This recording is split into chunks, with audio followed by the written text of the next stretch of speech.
Mga kasayan, magpapalit tayo ng busina.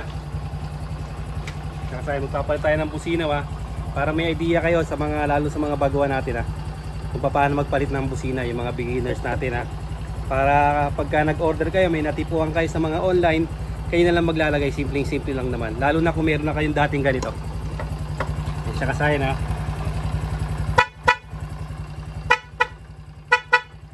Yan yung dating niya kasayan Yan, pwede rin kahit yung mga ganito kasayan pwede rin to. Yan, yung mga ganyang busina, pwede rin siya. Ngayon ang gagamitin natin, ito yung ilalagay natin na busina. Dahil meron na siyang busina, mas madali siya magpalit. Tandaan nyo kasayan, pagka magpapalagay kayo ng busina, palagyan nyo siya ng i-terminal yung relay terminal na ganito palagyan nyo siya ng ganito. Ganito ang gagawin natin dyan. Simpleng-simple lang yan. Kasi kung hindi nyo siya papalagyan, pag magpapalit kayo, pag may natipuan kayong busina, pwede nang kayo na yung maglagay.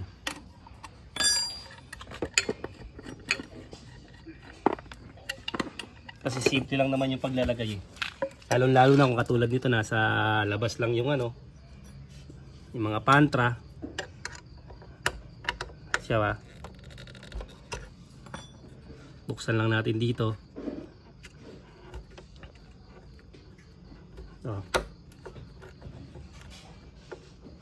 Ito yun, tingnan nyo Tatandaan nyo lang, pag hinugot nyo yung dalawa na yan, hugutin nyo lang siya, ibabalik lang din natin doon.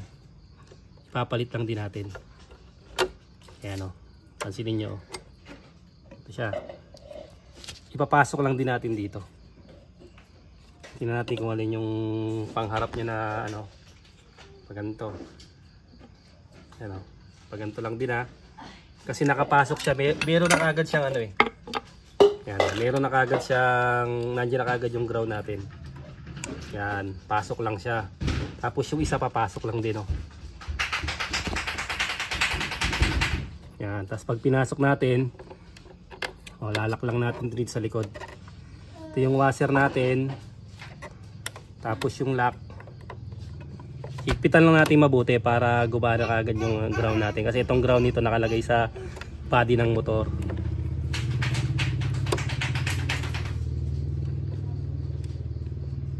Simple lang, at least kayang-kaya nyo na makakapamili kayo ng mga gusto nyo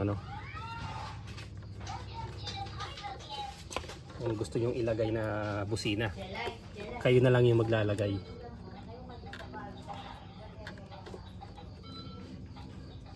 Kasi higpitan nyo lang din mabuti Tandaan nyo, pag magpapakabit kayo, halimbawa nagpakabit kayo yung opening, siyempre wala pang idea, palagyan nyo ng terminal para hugutin nyo lang siya. Pag magpapalit, madali lang magpalit. Kahit anong matipuan nyo sa online, kagaya ngayon, maraming mga online, malalagay nyo siya agad. Yun yung low budget lang yung kasayan low budget lang na siya na yun yung low budget lang na busina. Kailangan magpe-play lang siya kung paano nyo tinanggal, ganun nyo rin siya ibabalik. Mas mahigpit lang para Tapos puro tayo sa kabila.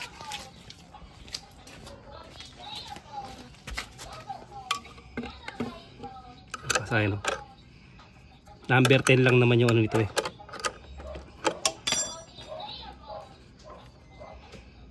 Okay din naman yung busina na to. Low budget na busina. Siyempre naghahanap din tayo ng mas magandang mas maganda tumunog. Ito may pangalan siya, Pia Horn. Class A. Siya, ayan Pagtanggal natin dito, papalit lang natin sa kabila. Hindi hugot lang siya Tapos ito naman pala, kahit magkabaligtaran, walang magiging problema kahit magbaligtaran siya.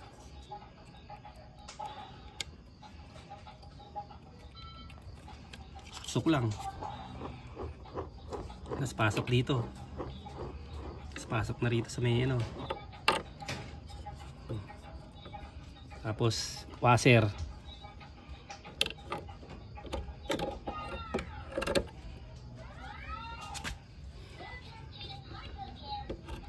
Kasi kung hindi siya di sakit, tatanggalin nyo pa kung nakahinang. Halimbawa nakahinang, pag magpapalit kayo, another hinang. O kaya kung nakaipit, tanggalin nyo pa yung, yung wire. Eto, hugutin nyo lang.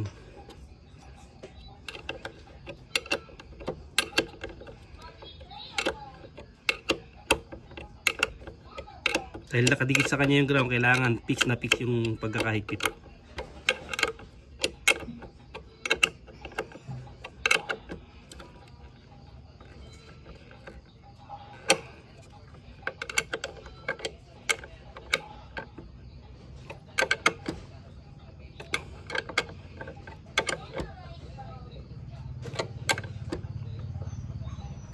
Okay, tapos tesira natin.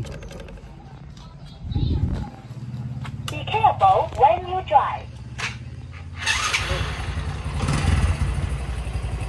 Okay na yung busina natin. Pagka kulang sa higpit, higpitan nyo lang siya mabuti ha. Pagka kulang sa ground. Kasi dyan nakakabit yung ground eh. Pag kinulang pa sa higpitan lang siya mabuti.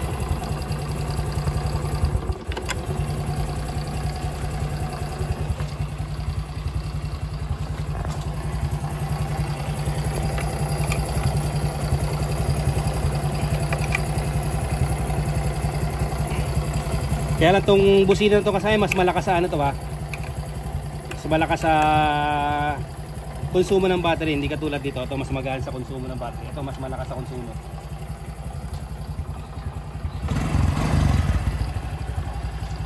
Kailangan maganda yung ating battery condition para lumabas yung maganda yung tunog. Tapos ito yung pagdinin, may rapid on to eh.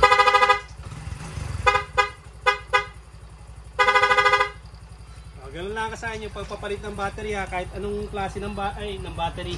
Sorry, ng busina. Kahit anong klase ng busina pwede. Basta kailangan lang meron tayong pinakasakit para pag nagpalit tayo mas madali. Hugot-hugot lang. Napalitan na kaagad natin. Basta importante lang nagpe-play siya.